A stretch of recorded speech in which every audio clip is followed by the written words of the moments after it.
Hi guys, Coach R here. It's our second day here in Shanghai, China. Because in our channel, STR channel, we try to feature all sorts of content, no? Not just sports, but even travel. No? STR is really sports, travel, and recreation. Today, we're going to an interesting place called Wuxi. It's actually not in Shanghai, but in the next city. No? So Wuxi is a smaller city compared to Shanghai. It's about 8 million. Shanghai is about more than 20 million. No? So medyo probinsya siya. And they have this place called Little Kyoto.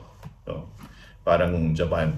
Weird nga kasi gusto pumunta kang China and then yung attraction is Japanese. No? Pero hindi natin kasi it's gaining popularity in Facebook and in social media. No? So, After 2 hours, dito na tayo sa Wuxi. Yan Huan.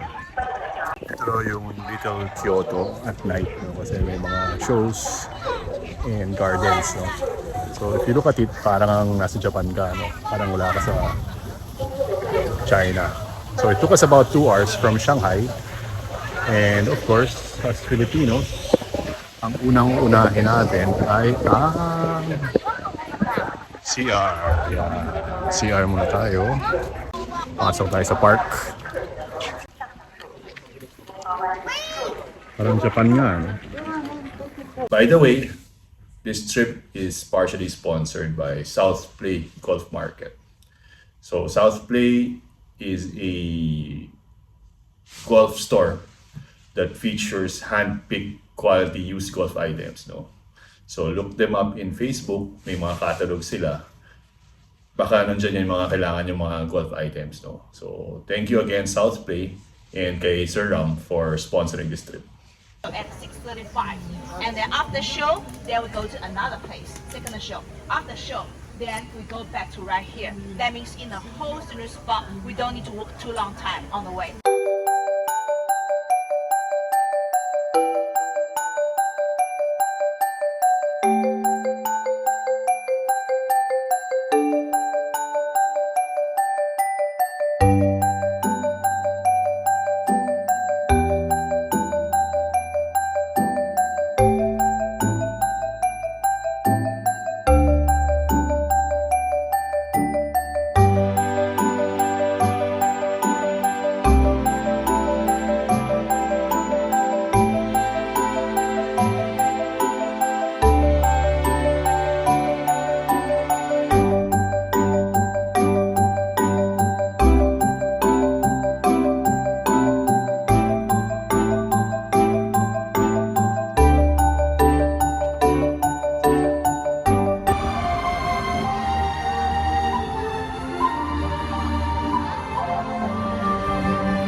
We're going to the next stop.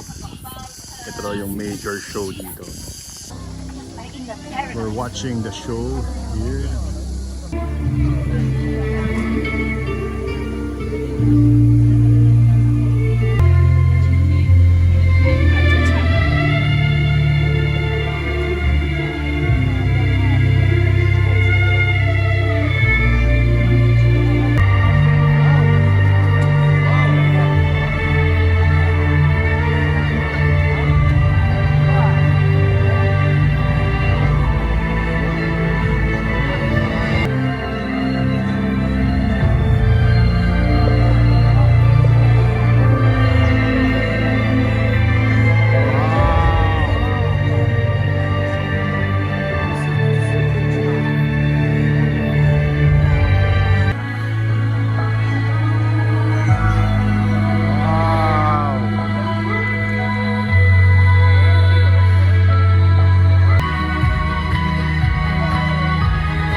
guys.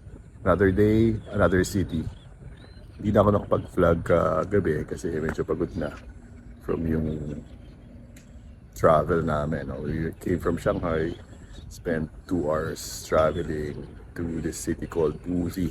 This Wuxi, actually, wala kayo masyadong makikita dito. It's a farming community.